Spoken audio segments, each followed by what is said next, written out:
Act in the face of pain. Stoic lessons that forge unbreakable strength. The moment pain demands action, there comes a point in every life when the ordinary rhythm is broken by something sharp, something that forces you to face what you would rather ignore. It may be the loss of someone you love, the collapse of a plan you built your future on, or the sudden sting of betrayal. Pain does not wait for you to prepare. It invades without warning, and in that instant, it demands a response. Most people retreat. They try to numb themselves, to look away, to pretend the wound is smaller than it is. But Stoicism insists that this very moment, the instant when pain first enters, is where the decisive choice is made. Either you step back into fear, or you step forward into strength. The pain itself is not optional, but your action in its presence always is. Marcus Aurelius wrote in his Meditations that every hardship was an opportunity to exercise virtue. When the weight of pain pressed on him, he asked not why me, but what can I do with this? He understood that the suffering was not a punishment, but a summons. Epictetus, beaten until his legs snapped, declared calmly to his master, "You will break it, but you will not bend my will." In that moment he proved what Stoicism teaches, that pain has no power to dictate your soul unless you hand it over willingly. Seneca counseled that when fate strikes, the wise do not delay their response. To act immediately is to rob suffering of its sharpest weapon, which is paralysis. If you freeze before pain, it multiplies. If you move, even wounded, you begin to master it. This first encounter with pain is not simply a test of endurance. It is the spark that ignites transformation. Imagine standing before a fire. If you run from it, it consumes you in fear. If you stand still, it burns you without mercy. But if you walk into it with purpose, you emerge tempered, harder, clearer. Pain is this fire, and the decision you make in its presence is the shaping of who you are. To retreat is to allow yourself to remain unfinished, trapped in fragility. To act is to declare to yourself and to the world that pain will not define you, that your essence is stronger than what wounds you. Every person has felt the temptation to surrender when suffering arrives. The voice inside whispers that it is safer to hide, that if you close your eyes long enough, the storm will pass. But storms do not dissolve because you ignore them. They pass only when you stand through them.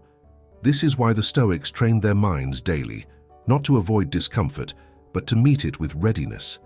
They practiced imagining loss, rehearsing struggle, stripping away luxuries, all so that when real pain came, they would not be surprised by its presence. They wanted to be able to act, not to be frozen. They understood that a single moment of hesitation can determine whether suffering crushes you or strengthens you. Action in the face of pain does not always mean grand gestures. Sometimes it is as simple as rising from bed when despair tells you to stay down. Sometimes it is choosing to breathe deeply when anger urges you to lash out. Sometimes it is speaking truth when silence would be easier. The action itself may appear small to others, but in the soul it is immense because it marks the refusal to be enslaved by suffering. Every act taken under pressure builds a wall of strength inside you. Step by step, you learn that pain cannot command you. You command yourself. The power of this truth lies in its clarity. Pain wants you to believe you are powerless. It shouts that you cannot endure, that you must give in, that resistance is pointless. But when you act, you reveal its lie. Each movement in the midst of hardship is proof that you still hold your freedom, that no external wound can shatter the will within. This realization grows like a seed. The more you act, the stronger the roots of courage become. What once seemed unbearable becomes bearable. What once seemed impossible becomes natural. Pain becomes not the end of your strength, but the doorway through which greater strength enters. The Stoics teach us that the first step matters most. Once you take it, the others follow. The man who rises in spite of grief finds that the next day he can rise again. The woman who speaks truth in her suffering finds that her voice grows clearer with each word. Courage builds itself through repetition. By acting once, you begin a chain that makes you stronger with each link. By refusing once, you begin a chain of weakness that deepens your despair. Every moment of pain is a crossroad, and each choice you make carves a path that leads either toward resilience or toward collapse. You cannot escape the arrival of pain, but you can shape the story it writes in your life. Will it be the story of defeat, where you turned away and allowed suffering to rule you? Or will it be the story of strength, where you stepped forward into the fire and emerged unbroken? This is why the Stoics insisted that philosophy is not words, but deeds. Pain comes to all, but not all act when it arrives. Those who do are transformed. They stand taller, think clearer, endure longer.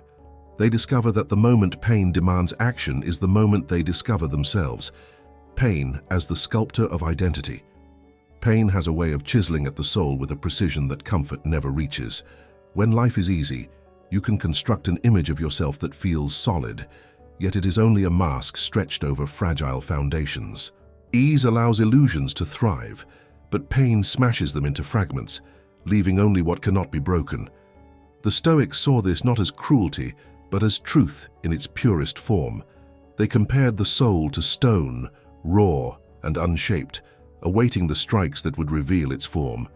Each hardship is a hammer, each sorrow a blow of the chisel. What is left after the impact is closer to your essence, because pain has no patience for pretense. Marcus Aurelius urged himself to welcome obstacles as sculptors of character. To him, pain was not a thief, but a craftsman. It carved away pride, selfishness, and weakness, exposing patience, courage, and discipline. Epictetus, once a slave, knew this intimately. His broken body was not his identity. It was only the marble from which his mind and will were carved. Seneca observed that adversity is the only mirror that cannot lie. A life without pain is like a block of stone left untouched, smooth but meaningless, shapeless and without definition. A life refined by suffering is a statue that stands with form, purpose, and presence. This transformation is never gentle. The sculptor does not ask permission from the marble before striking. In the same way, pain does not consult you before it begins its work. It arrives uninvited, sharp, and relentless. Yet, with each strike, something false is removed. You learn that you are not defined by possessions, because pain can strip them away in a moment. You learn that you are not defined by status, because pain respects no titles. You learn that you are not defined by the fragile comfort of routine, because pain shatters routines without warning. What remains after these blows is the truth of who you are, the inner core that cannot be taken. When you resist pain, you resist the sculpting. You cling to what is being cut away, and the result is not refinement but distortion. But when you accept that pain is shaping you, you begin to see the outline emerge. You start to recognize strength where weakness once lived. You discover clarity in the place of confusion. You feel resilience forming in the gaps where fear once hid. The process is harsh, but the outcome is undeniable. A clearer, truer self that no comfort could ever produce. This perspective is not about glorifying suffering, but about recognizing its power. Comfort may protect you from the chisel, but it also leaves you unformed. Pain forces you to ask questions that comfort lets you ignore. Who am I without what I have lost? What remains when everything I thought I needed is gone? These questions cut deep, but the answers build the foundation of identity. That person who has been sculpted by pain no longer clings desperately to illusions, because they have seen how fragile illusions are. Instead, they anchor themselves in what endures: wisdom, courage, and integrity. The Stoics remind us that nothing great is shaped in haste. A sculptor spends hours, days, years, patiently striking the stone until the figure is revealed. In the same way, pain does not finish its work in a single moment. It returns again and again, and each time it removes another layer. With every loss, every wound, every disappointment, the strikes continue. It feels destructive in the moment, but with distance, you see that it was building something more enduring than comfort ever could. To understand pain as the sculptor of identity is to stop asking, "Why me?" and begin asking, "What is this forming in me?" You realize that suffering is not the end of the story, but the process through which the story is written. The most admired souls in history are not those who avoided pain, but those who were shaped by it into something unshakable. Their legacy is proof that the chisel does not destroy the stone, it reveals the statue within. The discipline of choosing movement. There is a peculiar cruelty in pain. It tempts you not only to suffer but to stop moving. It whispers that it would be easier to lie down, to withdraw, to wait until the weight has passed. Yet the Stoics knew that nothing is more dangerous than paralysis in the face of suffering. Pain by itself cannot conquer you, but inaction can. The moment you surrender to stillness, pain gains dominion because it thrives in hesitation. Discipline, then, is the key. Not the discipline of waiting passively, but the discipline of choosing movement, however small, in defiance of the heaviness pressing against you. Marcus Aurelius wrote that when you awaken in the morning, the world will press you with obstacles, but you must rise and do the work of a human being. This was not a metaphor but a command. He felt the pull of fatigue, despair, and burden, yet his discipline drove him to act. Epictetus, though chained by the body, insisted on exercising the freedom of the will through every decision, however minor. A man in pain who still chooses to move proves that the will is unconquered. Seneca warned against waiting for pain to end before acting, because such waiting can consume a lifetime. Life is not delayed until suffering subsides. It is lived in the midst of it. Movement does not mean dramatic conquest. It means refusing to surrender to immobility. When grief urges you to lock yourself away, movement can be stepping outside to feel the air. When despair tells you that nothing matters, movement can be completing the smallest task before you. When fear insists that you cannot face the world, movement can be as simple as lifting your eyes to meet it anyway. Each step, however small, is an act of rebellion against paralysis.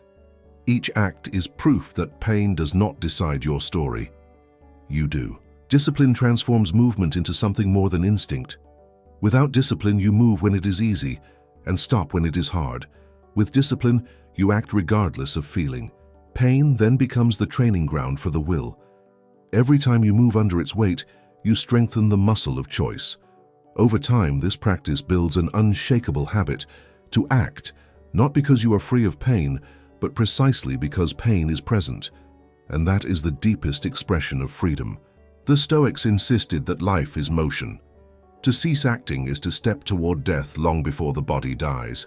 Pain wants to trap you in stillness, convincing you that nothing can change until it releases you. But the truth is reversed. Pain loses its grip when you begin to move. The discipline of choosing action severs the chains.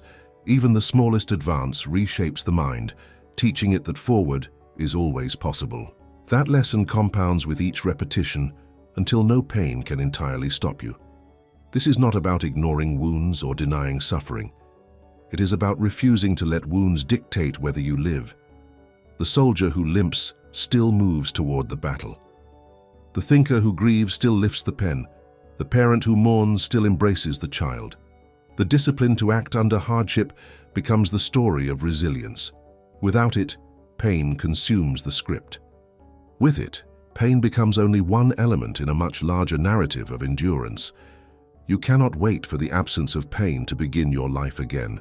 If you do, you will be waiting until the end. The discipline of choosing movement demands that you begin now, here, as you are, with what you can. To rise from bed, to take the first step, to engage in the next task. Each choice builds on the last, and together they form a rhythm that even suffering cannot silence. This is the secret of Stoic resilience, movement in defiance of paralysis.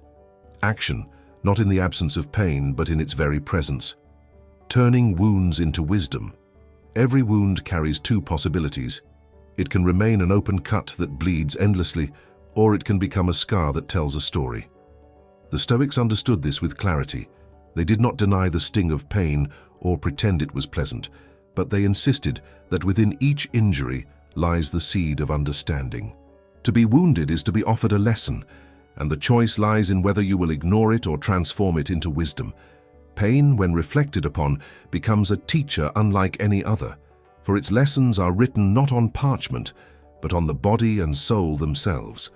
Marcus Aurelius wrote that the obstacle becomes the way, meaning that what blocks your path can turn into the very road forward. A wound interrupts the life you thought you had planned, but in studying it, you uncover strength, humility, and perspective that would have remained hidden. Epictetus reminded his students that it is not events that disturb us, but our judgments about them. A wound, then, is not simply a mark of suffering. It is a chance to reframe, to examine what is within your power and what lies beyond it. Seneca urged his readers to turn every misfortune into instruction, for adversity is the classroom where philosophy is no longer theory but necessity. The process of turning wounds into wisdom begins with attention. To suffer without reflection is to let pain be wasted. But to pause and ask, "What does this teach me?" is to reclaim power from the injury. You might learn the fragility of what you once took for granted, and in that fragility, discover the value of gratitude. You might learn that you are stronger than you believed, because what you endured did not destroy you. You might learn compassion, recognizing that your suffering connects you to every other human being who has struggled. Each lesson deepens you, chiseling away ignorance, planting seeds of insight where once there was only hurt. A scar becomes more than a reminder of pain. It becomes a symbol of what was learned. The body that heals after hardship carries within it the memory of survival. The mind that reflects on loss carries within it a map for navigating future storms. To turn wounds into wisdom is to refuse to be defined by damage and instead be defined by growth. Pain did not end you. It educated you. It gave you a knowledge that no comfort could ever provide. Comfort teaches complacency, but pain teaches clarity. This transformation is not automatic. Many remain trapped in their wounds, circling endlessly around the question of why they suffered. But the Stoic path leads you to a different question. How will I use this? The moment you shift from complaint to reflection, from bitterness to understanding, the wound begins to heal in truth. It becomes part of your strength, woven into the fabric of your resilience. The world is full of people who hide their scars in shame, believing they mark weakness. But the Stoics would say that scars are the proof of philosophy in action. They show that you faced hardship, that you endured, and that you emerged with something valuable. Each scar whispers that you have been tested and that you have learned. In this way, pain is recycled into wisdom, just as fire consumes wood and becomes light. The injury is no longer the end of your story, but the opening of a new chapter filled with insight. To live without wounds is to live without depth. To live with wounds unexamined is to live in chains. But to live with wounds transformed is to walk with a kind of freedom that nothing can take away. You know the cost of suffering, and you know the value hidden within it. That knowledge becomes a compass, guiding you with steadiness through whatever storms still lie ahead. To turn wounds into wisdom is to reclaim sovereignty over suffering, to say that pain may strike you, but it will never rob you of the meaning you choose to extract. The furnace of endurance and creativity. Pain is not only a weight to be carried, but also a fire that reshapes what it touches. The Stoics often spoke of endurance, but not as passive waiting. Endurance was an active engagement, a decision to remain standing when every force pushes you to collapse. Within this furnace, something extraordinary occurs. Pain does not simply break you, it forces you to create new ways of being. Suffering sharpens the mind, deepens reflection, and pushes the soul toward discoveries that comfort would never demand. In endurance, the seeds of creativity are planted because only when tested by fire do you find the necessity to grow beyond what you were. Marcus Aurelius endured not only the burdens of empire, but also illness, betrayal, and endless war. Yet it was within this crucible that he wrote meditations that still guide millions of souls today. The words were not born of leisure, they were carved in the silence of endurance. Epictetus, restricted by chains, created a philosophy that has liberated countless minds. Seneca, exiled and accused, produced writings on resilience and wisdom that outlasted the power of the emperors he served. Their pain did not silence them, it drove them deeper into truth, compelling them to turn suffering into creation. Endurance is often misunderstood as simply waiting for hardship to pass. In truth, it is active resistance, the steady refusal to surrender. Every day you choose to continue under the weight of suffering is a day in which the fire forges something stronger within you. And in that strength lies the spark of creativity. When comfort is abundant, invention is unnecessary. But when adversity strips you bare, you begin to see possibilities that were invisible before. You craft solutions, cultivate patience, discover insights, and give birth to works of the spirit that would have remained dormant in easier times. The furnace of endurance burns away the excess. It strips you of distractions, of luxuries, of illusions that dilute your focus. What remains is clarity, and in clarity creativity flourishes. Think of the tree forced to twist its roots deeper into the ground during drought. It does not stop growing. It finds a new path to life. Pain is that drought. It compels you to dig where you never thought to dig, to imagine what you never thought to imagine. What feels like restriction becomes the very force that expands you. Creativity born of pain is not decoration, but survival. It is the poem written in prison, the invention crafted in exile, the philosophy forged in despair. It is the soul refusing to let suffering have the final word. The act of creating in the midst of pain is itself an act of endurance, a way of declaring that life will not be reduced to what has been lost. This is why the Stoics considered adversity not only a test of patience, but also a teacher of genius. It presses you into corners where you must find strength and vision you did not know existed. To live through this furnace is to come to know yourself as more than a survivor. You become a builder. You see that endurance is not sterile persistence. It is fertile ground for innovation. Pain does not merely harden you, it awakens you to the creative force hidden beneath your surface.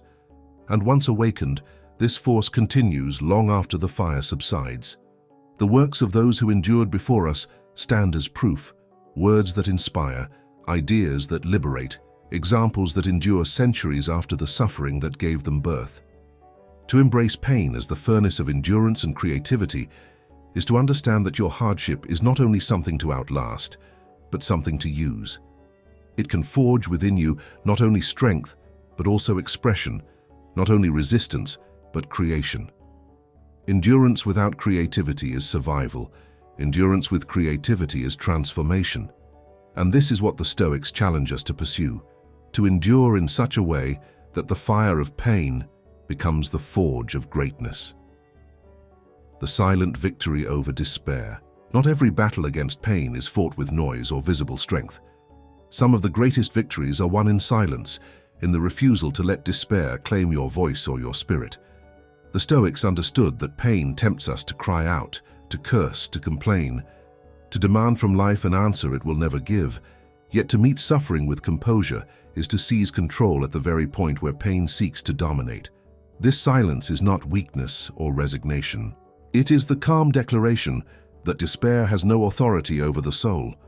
Marcus Aurelius, surrounded by betrayal and loss, reminded himself daily to accept what comes without resentment. His journal was filled not with loud protest, but with steady resolve. He chose the discipline of silence, turning inward rather than wasting energy in rage.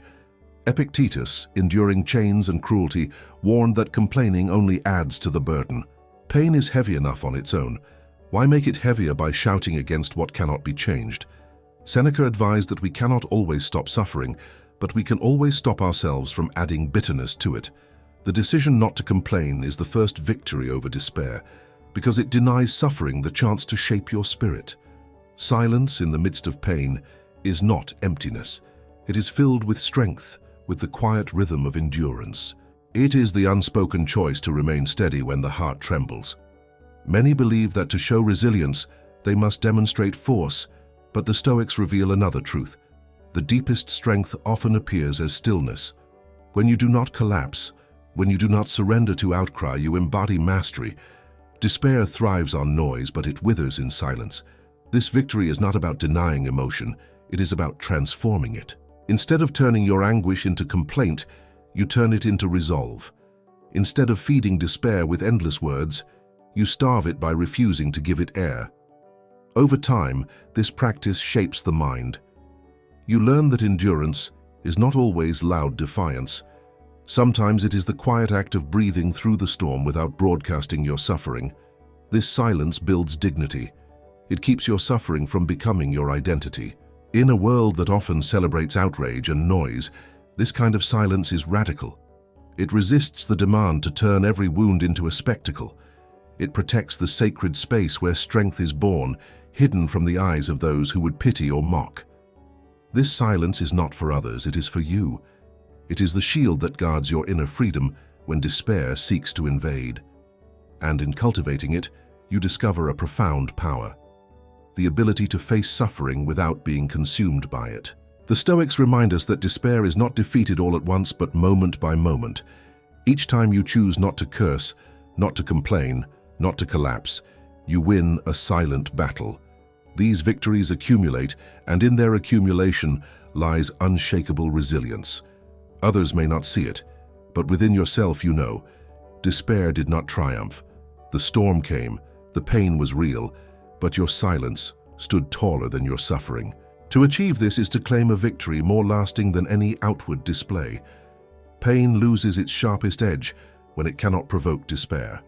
What remains is a steady soul, scarred but undefeated, strong not because it shouted louder than its wounds, but because it refused to let those wounds speak on its behalf. This is the silent victory, the triumph that cannot be stolen, the strength to suffer without letting despair define you. Pain as the threshold to inner freedom. There is a paradox hidden in the heart of suffering. What most people fear as the greatest chain is in fact the very doorway to liberation. Pain appears to confine, to limit, to take away the freedom you once believed was yours. Yet the Stoics understood that true freedom is not measured by what the body possesses or avoids, but by the sovereignty of the mind. Pain strips away illusions and confronts you with the one freedom no external force can touch: the ability to choose your response. When you recognize this, suffering ceases to be a prison and becomes the threshold to inner freedom. Marcus Aurelius reminded himself that everything outside the mind is beyond control, but the soul remains free if it chooses rightly. His body could be racked with sickness, his empire surrounded by enemies, yet he insisted that his power lay in his reason, his judgment, his choice to act with virtue. Epictetus, enslaved and beaten, lived this truth to its depth. Though bound physically, he declared that no man could force him to think or believe against his will. That was his domain, and in protecting it, he was freer than many who sat on thrones. Seneca wrote that misfortune tests whether you are truly free, for if you break when pain arrives, you were already enslaved by fear. Pain strips life to its essence. Comfort allows you to imagine that freedom lies in possessions, status, or the absence of hardship. But when pain takes these away, you discover that freedom has always resided within. It is not whether you suffer, but how you suffer. You may not choose the blow, but you choose whether it enslaves or liberates your spirit. To embrace pain as the threshold to freedom is to accept that nothing external can truly dominate you unless you give it permission. This freedom is not theoretical. It is practical, lived in the smallest decisions. When pain whispers that you are broken, you can answer with endurance. When it demands despair, you can answer with silence. When it tempts you to surrender, you can answer with action. Each choice confirms that your soul is sovereign, that no external force, no matter how sharp, can reach the core of who you are. Freedom then ceases to be an idea and becomes a lived reality in the midst of suffering. The world may believe freedom is escape from pain. The Stoics revealed the deeper truth. Freedom is mastery within pain.